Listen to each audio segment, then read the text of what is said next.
business university outside of Boston, and I guess you're somewhere over here somewhere. And Bentley is a business university just outside of Boston, where I've been teaching, and so we're over here. That's better. We even have our own pin on Google Maps, which is kind of nice. The project I want to talk to you about is the assignment that I've had at the university for the past 10 years, which was to reinvent what a student-centered learning lab would look like. We had a prior tutoring center and learning center, which was in need of a reboot. And so in 2010, spring of 2011, my former department chair came in and said to me, "Mark, we want you to run the CIS lab next year." And I said, "No." And then he asked me again the next day, and I said, "No." And then finally I said, "Okay, but I don't want that job. I would like a different job instead." And so I rebranded this lab as the CIS Sandbox in 2011. And so this is the beginning of our 10th year. I can pop the link into chat if you want to look at the website for us. And it'll probably go down because we're not used to having so many people on it, but you never know. So you can visit us at, actually, Diana, can you do it? It's cissandbox.com. Yeah, I'll put it in the chat. Thanks. I have 3 screens in front of me, and it's hard for me to navigate all of them at the moment. So what I want to do is tell you a little about how we've adapted a 21st century learning center, and then show you a bit about some of the projects our students are doing, and also talk a little bit about how we've adapted to the pandemic, because teaching and learning in the age of the pandemic has changed as well. So this is what you see when you first walk into the room. You can see behind the little logo here, there's a screen where in normal circumstances, people would come in and swipe in so we would know that they're there. And then they would go in and sit at one of these tables and do some work with their colleagues or with their fellow students. We had a big piece of our website is student-based presentations, and there's a schedule showing when people work by the day or by the week. And then there's a page which shows all the tutors who work with us as well. And we like to use new technology in our area. The Computer we like Information here's a quick guided Sandbox tour of is what a our high-tech center looks learning like. space This focused was on taken this making fall social connections when we in needed a to begin to do technology-driven social world. distancing. In this So you lab, can see you'll find how undergraduate people get tutors together to help you with for any coding, and technology-related coursework, either in person was, I or guess, in the online. spring But before that's only distancing. part of the But we wanted CIS to show that Sandbox it's actually possible to experience. collaborate It's also and work home to together some of the most in a innovative space equipment on campus, including with virtual distancing. reality And you can see headsets, we're using some Amazon virtual reality Alexa and headsets Google and Home, Google Android Homes tablets, and Alexas Windows and and Mac other computers, gadgets, all because ready one to of the things that I explore realized and off the experiment with. bat At was any point in if the we school didn't have year, devices you'll for find students to students come and coding play with, apps, attending online our best students classes, would or never just go there. hanging out with other It would only students be passionate a about learning center for technology. students who need The help. CIS And I really Sandbox wanted to also engage all plugs you students and into a create this network of online alumni and learning industry community leaders at established and emerging tech throughout what we companies. do. Students take the So let me take a minute and show you a short video about, this is about 4 minutes. And it is a video that we put together to commemorate 10 years of our learning center that opened in fall 2010. Can you hear the audio of the Can you hear the audio of the video? Sorry? Can you hear the audio from the video? Just a tiny bit. Okay, let me see if I can make it louder. Not yet. Our new technology and learning lab, where students come for assistance for their classes and also to explore some of the latest technologies on campus. All right, let me. Yeah, it's the volume there. Yeah, that button. Yeah. So this is what I'll talk over it for a bit. This is what the space looked like when we began. It was a dark, quiet space which we had repainted and repurposed. You can see the before and the after photos at the top and on the bottom of the screen. We were then part of the school newspaper cover opening, and students talked about the idea of collaboration and using these. At the time, these collaboration tables were brand new. Instead of having students sit at tables facing the walls, to have students sit at tables facing each other was a brand new thing for us. So that we showed that. and how that allows students to actually work together on projects. We talked about tutoring, and this was taken in, and how students actually come together for tutoring with some of the best tutors on campus. And so these are some students talking about their experience. One of my favorite moments here is when I help the students with their Excel assignment, and they may spend a long time With that. their computer sandbox. And Jerry, who graduated about 3 or 4 years ago, said that he really appreciated the opportunity to be able to add value to his students' experiences by being able to help them work with their homework and with their assignments. And that was a big piece of his work. Brandon gave us a quick tour of the facility, again, showing what it used to look like back in the good old days when people actually sit together. We would have presentations from companies coming in. Students would be working on some of the latest technologies like Google Glass, or here they built a video wall. Here there's a robotic head that when you swipe your ID card, so students wrote an application that you swipe your ID card in and the robot lights up and then will announce the student's name after it reads it in from the ID card. Then we got a bit retrospective and showed all of the students who worked with us over the past 10 years in our little family album here.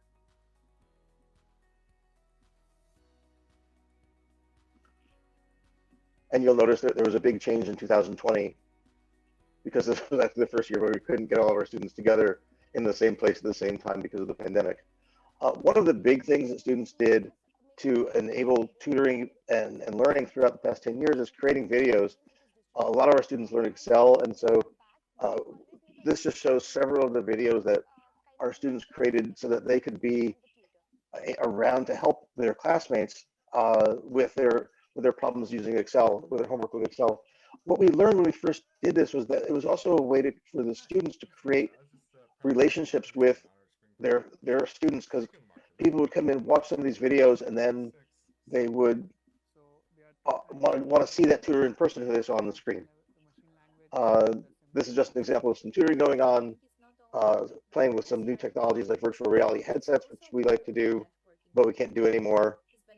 And just a sense of the life and the spirit and the pulse of the space as students play with different technology and come together.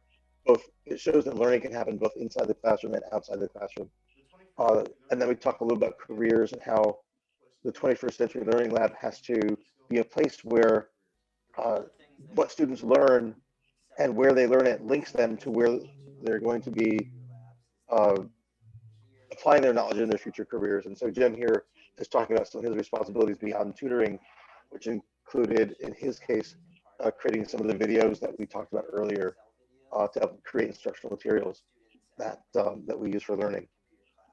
Halen's job was to manage social media, and she went on to actually end up doing part of that work in her career afterward. So this is what it looked like at the beginning, and it was far more than a coat of paint that made it a more vibrant place. It was also changing the culture of how students learn.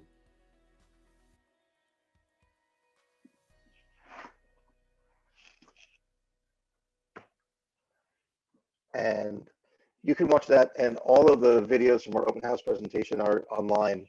We had students presenting on various topics from tutoring during the pandemic to some of their more data-driven projects as well, as at our open house a few weeks ago. What I wanted to talk to you a little bit about now is how we've adapted the way we provide tutoring services to our students in the midst of the pandemic. Because what we realized is that we used to be only open in person, and that won't work when you can't meet in person. And so we needed to first build a community online, because when students meet online, we wanted them to get a sense of belonging, a sense that they could create relationships with the students and the tutors who they work with. So one way to do that, as I said, was through videos, and we created a bunch of brand new videos this fall, especially for incoming students who were overwhelmed with, how do I get onto Blackboard? How do I find my class? How do I upload my files? How do I prepare my computer to take an online exam, which I've never done before? And so we created several video lessons on how to do these things available online 24/7 because of the time differences where students were coming to learn about these things. So they could access this information from anywhere, anytime. We also did something really interesting. We wanted to welcome back several of our alumni who were working at the companies that you see here, Google, Uber, Facebook, Amazon, Boston Dynamics, and some others, to talk about their careers. So every Wednesday for 10 weeks in a row, we had 2 or 3 students coming back to talk about their jobs, talk about how their experiences working as a tutor brought them or prepared them for their current careers. And this helped us not only create community among current students, but also involve alumni in our 10th anniversary by having them share their success stories. We would have about 20, maybe 20, 25 students almost every week listening to these presentations, which we also archived online. And it really gave current students a sense that, hey, this might be me 3 or 4 years from now. So among the speakers we had was Stefan over here in the second row. Stefan works at Facebook in Portland, Oregon, and he was responsible for bringing the Oculus Quest 2 headset to market. So he talked about the supply chain for virtual reality. Jake was a student who started his own company and talked about entrepreneurship. There were a couple of students who worked at Amazon. Frankie talked about what it was like to work getting Amazon's shopping stores implemented. So it was a great way for students to see where they themselves might be in a few years. We offered tutoring both in person and in 4 ways. We were open with limited access for a few hours for students as a place to go in between their hybrid classes, and a few people came by. We also did something new. We had tutors assigned to every section of every course that we offered practically to give review sessions and dedicated drop-in hours so that students in every class would know there was somebody who was there for them. And that helped diminish faculty office hours and also helped create relationships among tutors and students in the classroom. We also did drop-in hours on Zoom, and we could see based on Zoom data that this was pretty well received. The big spike at the beginning of the term was because we ran online sessions to help students set up their laptops for courses they were taking. But then after that, we were pretty busy, between 50 to 100 students a day on average visiting us online. Through drop-in hours, you can see week by week, things went up, and then at the beginning of the term, and they spiked shortly after midterms. This is all before Thanksgiving, before November. And then the other thing we did was we wanted to recognize that you don't need to be on the clock when you are in a remote environment. And so we wanted to work on demand. And so what we did was we created a system where I called it Uber style tutoring, because we asked students to make an appointment online to reserve a tutor, and then we used some software that would forward that request to every qualified tutor. Then the first tutor who responded to that request gets it and gets to get paid for actually handling the help with that student. And that required a lot for flexibility among the tutors to be available. So a student who wanted a reservation would fill out a form like this, which would then be forwarded to every student on who works for us who was capable of handling those requests. And then those students would respond to the tutor set those students respond to the request saying, here's an email that they would send out saying, I'm writing to confirm that I can handle your request when you want it. And what we learned from this was we were able to accommodate about 80% of all the requests they had this fall, which is good, but not, I wish we could do better. We accommodated 248 requests in about 10 weeks.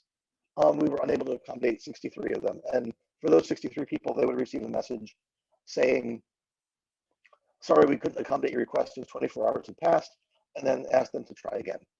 So you can see we were pretty busy with that, between 20 and 40 requests a week throughout the term. And our Python class was the most demanding course for which we needed tutoring requests. We also noticed that our website traffic went up this year compared to last. The orange lines is last year's traffic versus this year, simply because of the pandemic. The last thing I want to talk a little bit about with you, Diana, I have about 3 minutes left. Maximum. Okay, is a project that Diana and I have been working on for the past several years, which is our Talk Tech project, in which my students and Diana's students work together to create virtual reality scenes. This year we couldn't send them out anywhere, so we had them take Street View images from Google or make their own background scenes that showed information about companies that they were learning about. So in this case, these two people are standing on a bridge not far from you in Timisoara and talking about Uber, and then here comes the Uber ride taxi for the guy to get into the cab and take the fastest taxi ride to Boston that's possible. And so, see if this works. We'll get to Boston in a minute. And so this is a way for our students to interact with each other, create new media. And here he arrives from Timisoara. There's the cab coming. There it is. And this is Boston. And these guys, and the tag. There's the cab, and our friend arrived safely from your part of the world. And so this is a way for us to create storytelling. Oops, the car is driving with the door open. I didn't notice that yesterday. Did you notice that? They didn't close the door when they got out of the car. So these are some examples of the kinds of things that we try to do to encourage learning both in the classroom and outside of the classroom at Bentley.